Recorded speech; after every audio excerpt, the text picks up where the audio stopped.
This is my son William. He is 6 years old and he is autistic.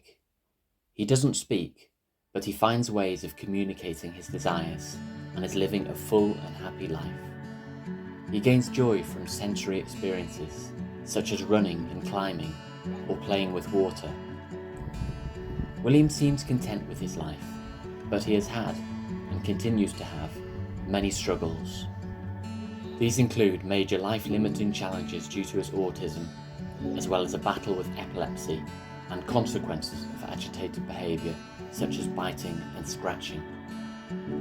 This is the story of our brave, unique boy's life so far, which I hope will help others who are navigating similarly challenging times.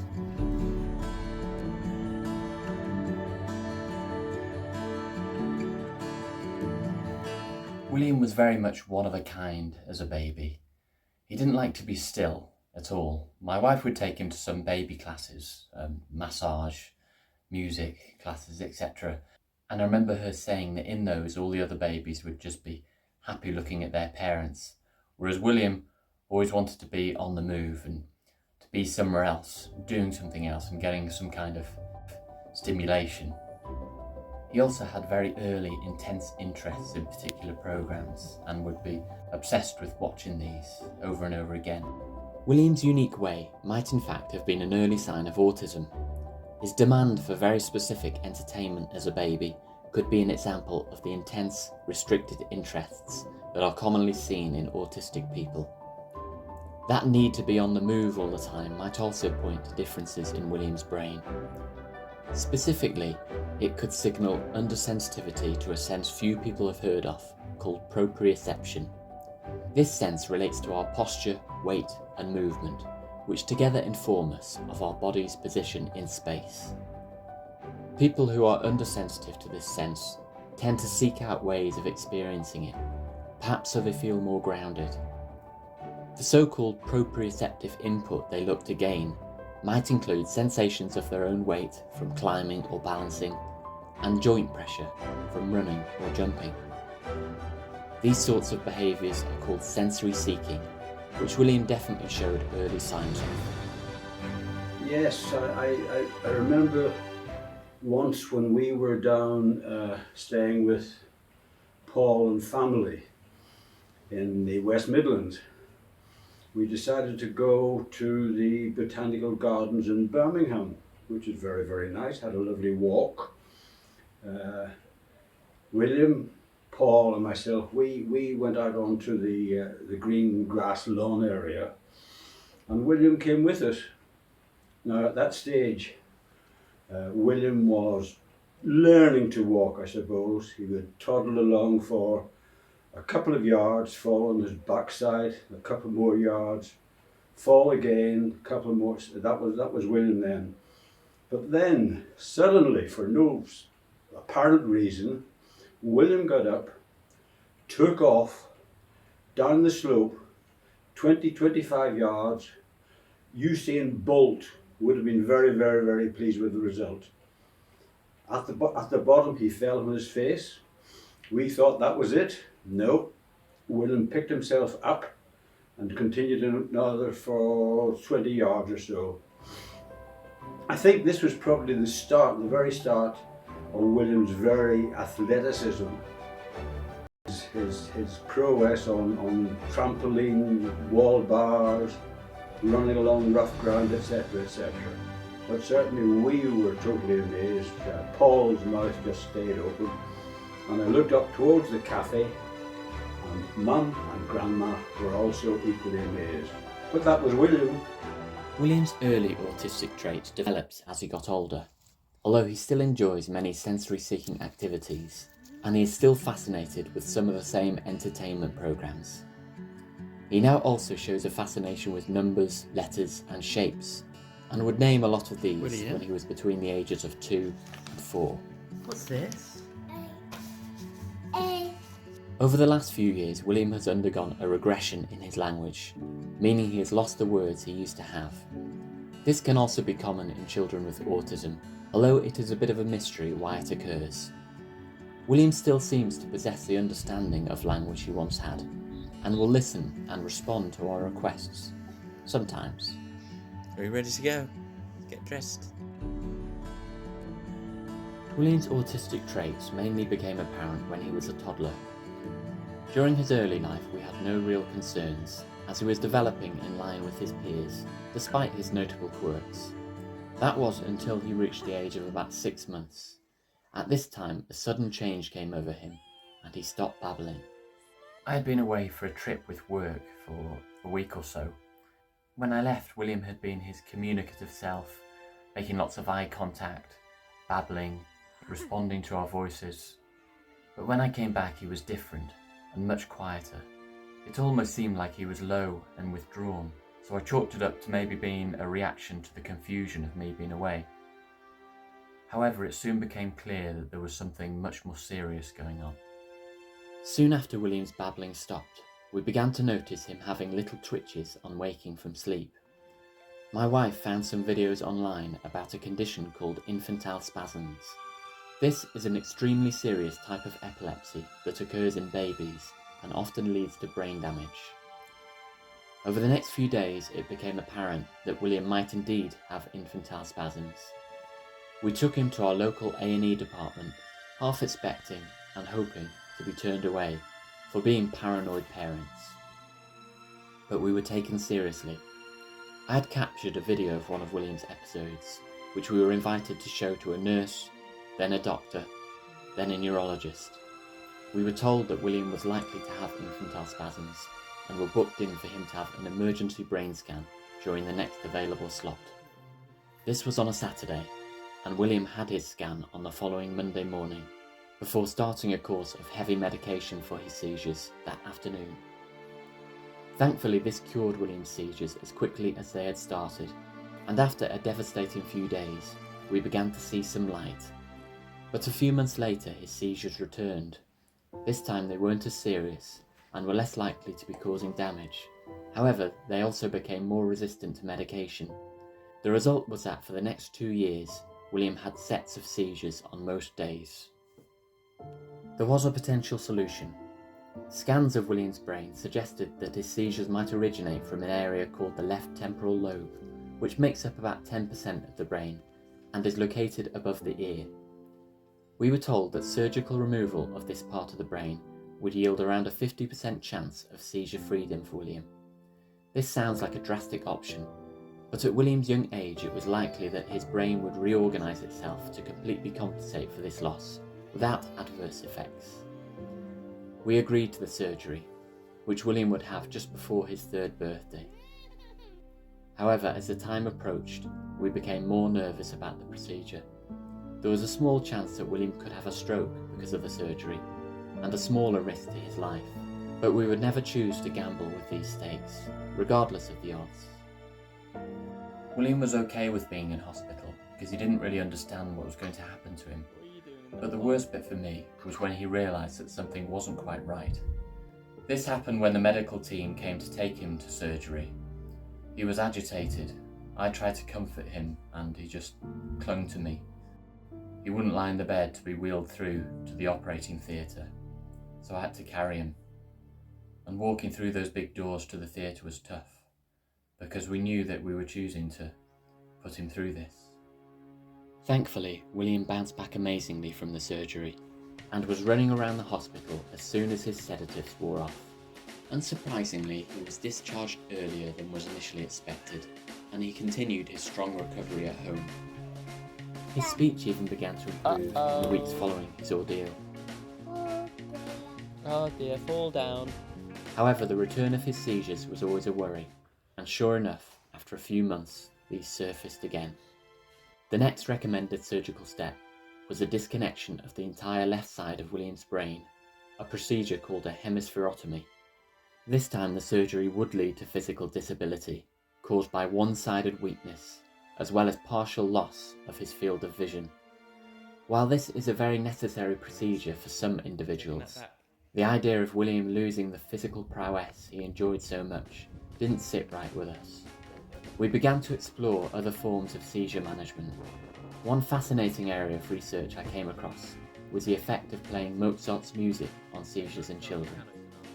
Time and again, studies have shown that listening to this music consistently reduces the types of brain activity that leads to seizures. We tried this with William and experienced an almost immediate seizure reduction. Although we can't be sure that this was due to the music, he now listens to Mozart every day at bedtime, which surely can't be a bad thing. I also talked to some holistic therapists about how changing William's diet might improve his seizures. After cutting dairy, William became seizure-free for 3 months, and the seizures were less frequent when they returned. Current research suggests that the gut and brain are closely connected, which could explain this result. More recently, William worried us by refusing to take his epilepsy medication.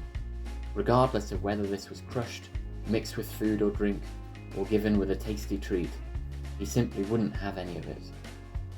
In the end, all we could do was respect his choice. But amazingly, within a few weeks, William's seizures and stomach condition started to improve. He soon became seizure-free and has remained this way since. The reason for this is still unclear. Perhaps his seizures had been brought on by issues in his gut, which were exacerbated in the past by dairy and his seizure medication, which does seem ironic. We know that these are just possibilities and things may change again, but for now we have to celebrate our recent good fortune. But in the last few years, our family have undergone challenges aside from William's seizures. These began not long after his surgery in 2020, when a little-known virus began to sweep the world. While we were untouched by coronavirus itself that year, the wide-ranging impacts of the pandemic certainly reached us. For all of William's young life, I had been a university lecturer in earth sciences. I'd enjoyed this, especially teaching and supporting student projects, and the work allowed me to see some interesting and beautiful places. I was on a temporary contract at the university, which expired and was renewed every couple of years. This worried me a bit, but I trusted that the university needed to keep me for what I did. However, everything changed when the country started to shut down in the spring of 2020. My contract was fatefully due for renewal at this time, and unsurprisingly, the university weren't renewing any such contracts. Suddenly, I wasn't sure what to do with myself, although we were lucky to spend much of that locked-down summer relaxing in the garden.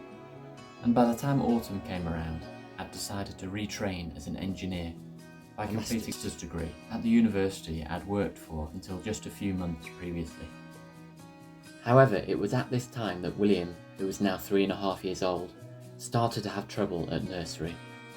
In the past, William had always come across as a bit of a rebel to his caregivers, doing things completely on his own terms and expressing his complex needs in whatever way he could, whether this was through shouting, pulling, or even biting. However, now that William was a bit older, these unavoidable behaviours became difficult for nurseries to manage. He ended up being excluded or encouraged to leave several settings.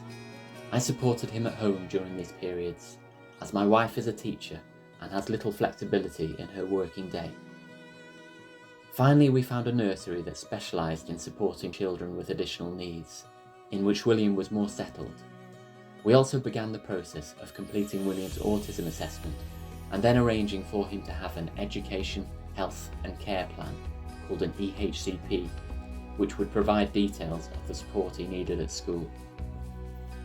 Despite the difficulties, I managed to get through my training year and was delighted to secure a good job as an engineering geologist. I was to start this job on the same week that William began his school career, which was ominous timing. Within a couple of weeks, William was excluded for a period due to his behaviour, and the career I'd dreamed of became more and more difficult to maintain. While I had a bit of flexibility in my day, so could just about still work, this meant that I couldn't do key aspects of my job, like site visits. For many months we struggled through, largely through the help of a wonderful nanny who supported William after school, but when she left the area, our options truly tumbled away. We had come to understand that William needed very specialist support, but were still both determined to carry on with our careers. This wasn't just for financial reasons, but also due to a sense of personal pride and achievement. However, over the coming months, it became clear that there were very few carers around who had the facilities, experience and willingness to work with a child like William. William's physicality is significant and he doesn't do things slowly. I'm similar in some ways and I'm a runner with a local club, so I began to think that perhaps I might be the best person to support his active adventures growing up.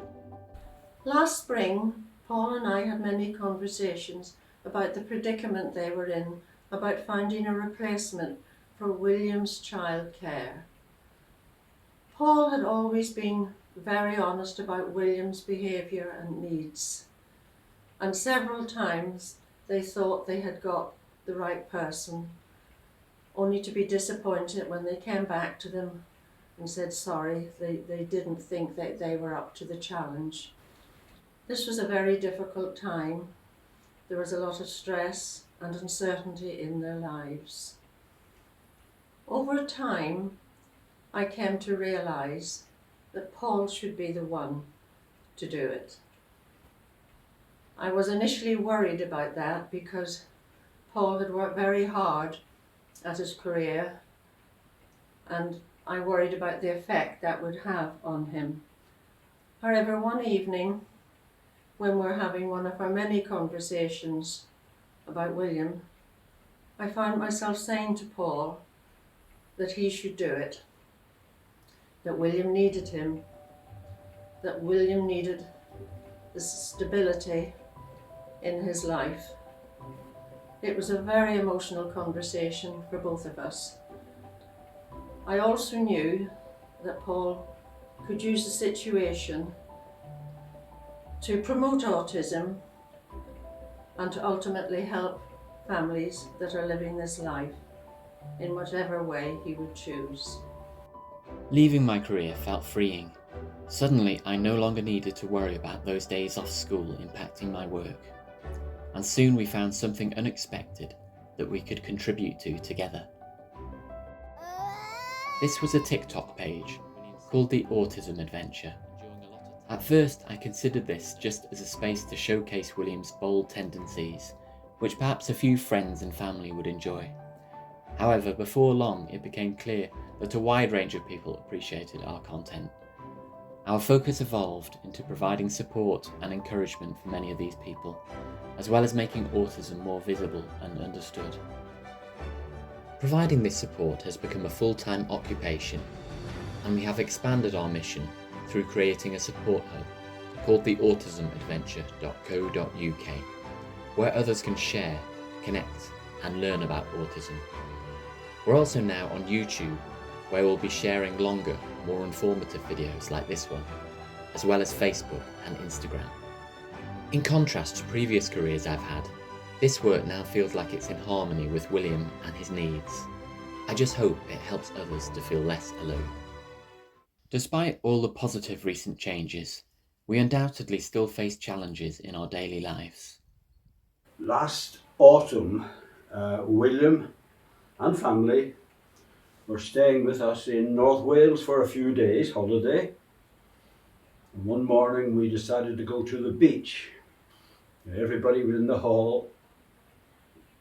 William was having his shoes put on, reluctantly, but he had his shoes put on. Now I was trying to be very helpful, so what I did was I opened the front door of the hall and I opened the outside porch door. Without even blinking, William was up, sprinted through both doors, down the garden path, across the footpath and into the road. Now fortunately, Paul was just a little bit quicker, just a bit, than William at this stage. So Paul sprinted after William, caught hold of him just as he was about to cross the road. It could have been a disaster, quite honestly. It just reminds us that we have to be careful when William's here for his safety's sake. William doesn't conform, and this may well always be the case, but we look on his traits and personality in a positive way. He is truly one of a kind and has taken us on an adventure we could never have dreamed of. We will continue to gently support William in learning to communicate and engage with society for as long as we can. But sometimes I think we have to stop forcing change. William accepts so much of our strange world, so perhaps the least we can do is enter and understand his.